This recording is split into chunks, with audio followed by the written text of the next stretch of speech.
வணக்கம். அடியன் ராஜா மதுரையிலிருந்து.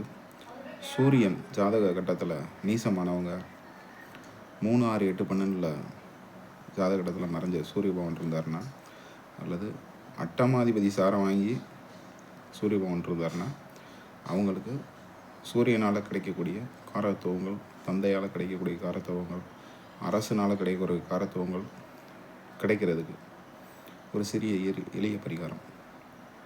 சூரிய உதயம் ஆனவுடனே மேல் சட்டை இல்லாமல் ஆண்கள் கிழக்கு நோக்கி நின்று சூரிய பகவானை ஒரு 5 நிமிஷம் பார்த்து கையெடுத்து கும்பிடணும். கும்பிட்டுட்டு தானை வாங்குற மாதிரி சூரிய பகவானை 2 கையால் இப்படி ஒரு 10 செகண்ட் வச்சுக்கிட்டு அதை அப்படியே தலை மேலே 1 நிமிஷம் வச்சுக்கணும். இந்த மாதிரி 3 தடவை தானம் வாங்குற மாதிரி பண்ணிவிட்டு தலையில் ஒவ்வொரு நிமிஷம் வச்சு சூரிய பகவானோட அனுக்கிரகம் கிடைக்கும். தந்தை மகனுக்குள்ள உறவு பலப்படும். அவ்வளோ நாள் சண்டை போட்டு இருந்தாலும் இந்த விஷயம் செஞ்சதுக்கப்புறம் நல்லா இருப்பாங்க. நன்றி, வணக்கம், வாழ்க வளமுடன்.